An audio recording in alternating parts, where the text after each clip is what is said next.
Tonight on NewsWatch 12 at 6, we're following up on the contract that brought an end to one of Oregon's longest strikes. And as a wolf is creating problems in Lake County, we're tracking some of the impacts and why ranchers cannot defend their livestock from it. Live, local, late breaking. This is NewsWatch 12 at 6. Tonight we are continuing our coverage of OR 158, a wolf that's collared and tracked by ODFW. Thanks for joining us tonight. I'm Haley Gravitt. This wolf has killed 6 calves in southern Oregon, but ranchers are reporting secondary damages. Brinkley Hill has more. The Farrells own and operate T-Bar Livestock, a ranch in Valley Falls just 15 minutes from Lakeview. 2 depredations have been contributed to OR 158, but the damages go beyond what's inflicted by the wolf. We've been seeing some late-term abortions in the cattle that are not typical or in excess numbers of anything typical, even related to a storm. The Farrells told me a vet says that stress is a direct factor here. They're more than just a number to us. It's what puts clothes on our kids' back. And so when we have to watch these animals be destroyed the way it's happened, it's devastating. The Flynns live down the road from T-Bar Livestock at T7 Cattle Ranch. Dr. Elise Flynn has had to slow her vet business. Yeah, so I mean, this wolf has his collar pinged right outside the vet clinic. The community's animals can no longer stay at the clinic because of the fear that OR 158 could harm the patient's livestock. Behind me are some of the Flynn family's beautiful horses, but they're having to be kept in that pen because the collar on OR 158 has been pinged right on the other side of this fence. Horses really are irreplaceable with everything we have into them. Our breeding program, our training, they're a pet. Elise now worried that some of the horses set to give birth won't have a safe place to even survive. That's usually a really exciting time of year. And I have a facility that they can foal out safely, but then I don't know what we're going to do with them. We usually turn them out, and that's right where the wolf has been all over and not afraid. Reporting from Valley Falls, I'm Brinkley Hill. Now, coming up at 6:30, we're going to take a closer look at how that situation even began. Brinkley Hill also will have more coverage on NewsWatch 12 this morning. And right now we are looking at a beautiful sunset on Mount Shasta. You can see the snow turning pink there in the light. Let's check in with Storm Tracker 12 Chief Meteorologist Matt Hoffman to get a look at this quiet and pretty wonderful weather we saw today. Yeah, it was a really nice one today. Seasonal temperatures for highs. We're starting to cool things down now, though, as we get past sunset. Right now 49 degrees in Wairika. It's 52 degrees in Medford. I want to mention about this flood warning for the Sprague River near Beatty. This continues until further notice. We're seeing minor flood stage right now on the river. And this is all because of the rainfall we've seen in recent days, as well as snow melt as well, pushing the river above flood stage. It does appear that this will start to reduce down again. The water level will drop later tonight and then into tomorrow. So the National Weather Service has this until further notice, but we should get an update on this flood warning this evening. And of course, we'll bring that to you on air online as well on how long that flood warning is going to stick around, but only expecting generally minor flooding in that area. We have mainly clear skies right now. Temperatures will be tumbling tonight. We are expecting a cold one out there, down to 32 degrees in Medford, 41 in Brookings, down to 19 in Klamath Falls, and 28 degrees in Wairika.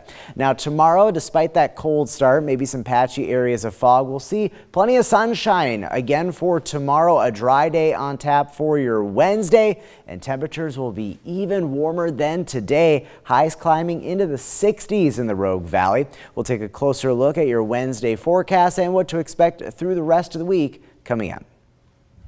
And we have an update tonight on the Lakeview woman accused of killing her son. Amanda Edwards pleaded not guilty during today's probable cause hearing. We first told you about this case 1 week ago when Oregon State Police announced this investigation. Edwards' charges include criminal mistreatment, murder by abuse, and abuse of a corpse. Edwards' pretrial conference is scheduled for March 10th. More details can be found on our website, kdrv.com. In a vehicle versus pedestrian wreck on Highway 101 left a 63-year-old Brookings resident dead.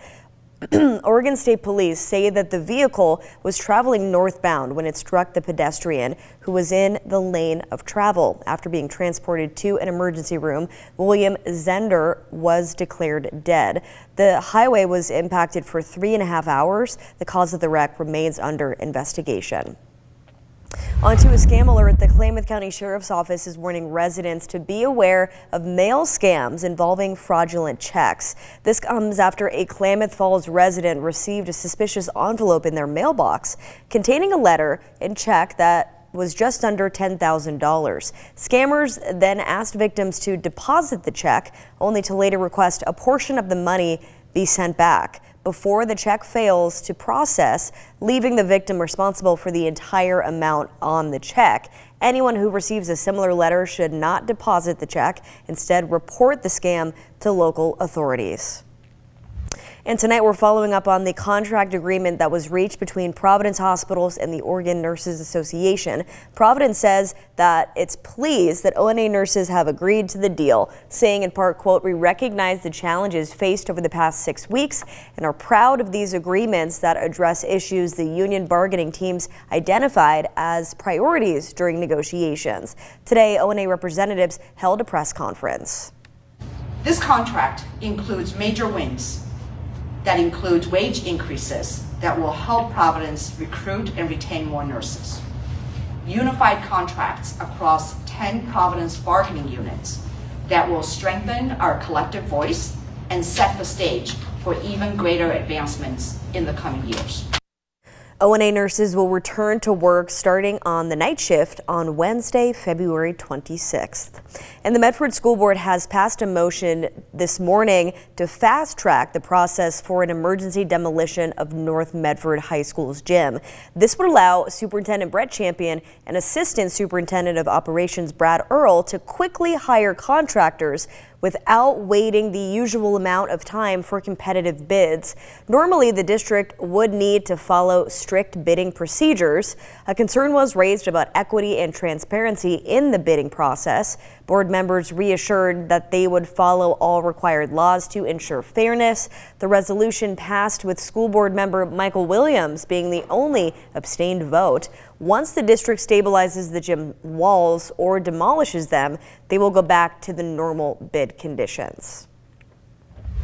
And looking at the school watch tonight, Klamath Falls City Schools have announced extended days to make up for lost instruction time during the snow days.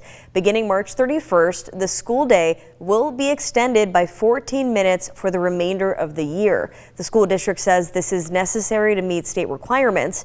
Bus schedules will be adjusted accordingly. And student achievement is on the decline nationwide, with Oregon seeing a notable drop in math and reading scores. Samantha Gadara spoke with local school districts in Southern Oregon to learn how they're tackling these challenges moving forward. I think it's exceptionally troubling.